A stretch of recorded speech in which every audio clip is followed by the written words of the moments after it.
What's up, y'all? My name is David and welcome to the Prep Station. Today I'm going to be going over 5 pieces of kitchen equipment for beginners. With everything going on, it's more important than ever to be able to cook yourself and your family a good meal. If you've ever wanted to learn how to cook but didn't know where to start, I got you covered. I need to stress that this is a bare bones list of equipment. You'll be able to do a lot of stuff with this gear, but not everything. In the coming weeks, I'll be going over more equipment and techniques to help you improve your culinary skills. So without further ado, let's jump right in and take a look at our first piece of equipment. Alright, the first thing you are going to need is a good knife. There are all types of kitchen knives, and I've got 3 examples here. This small knife is called a paring knife. It's good for making small cuts and peeling things, but its small size limits what you can do with it, so I don't recommend it for your first knife. The second knife is a bread knife. As you can see, it has serrated edges.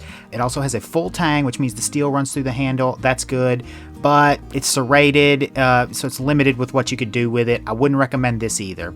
The knife I recommend for your first knife is going to be a chef's knife, which is what I'm showing you right here.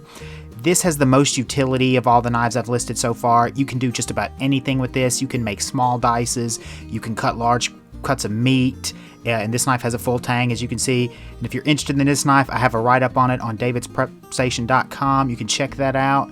But yeah, this is the type of knife you need to get. A chef's knife is what I recommend. Next up on the list, we have a cutting board. There are 2 main types of cutting boards you're going to come across, wood and plastic. Either one will work fine. As you can see, my wooden cutting board has a little discoloration on it, and that's really the biggest problem with wooden cutting boards. They're just a bit harder to clean and maintain than plastic cutting boards. It can be done though, and that's something I'll probably go over in a future video.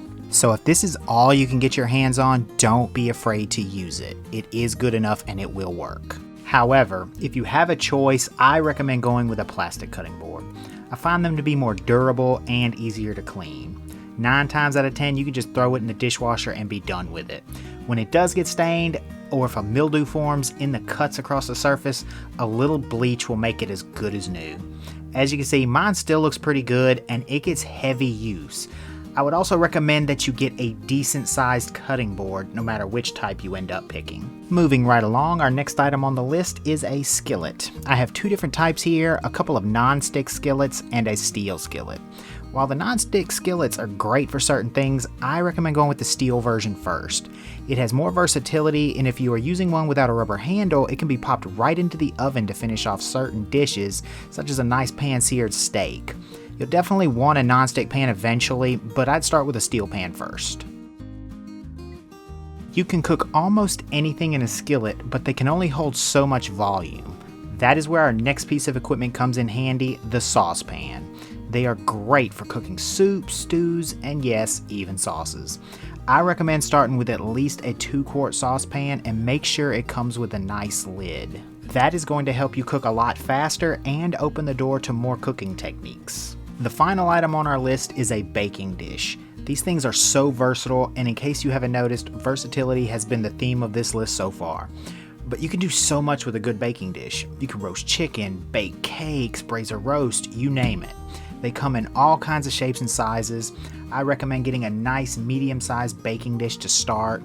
You want something that you can cook a whole meal in. These Pyrex glass baking dishes are super affordable, durable, and easy to clean.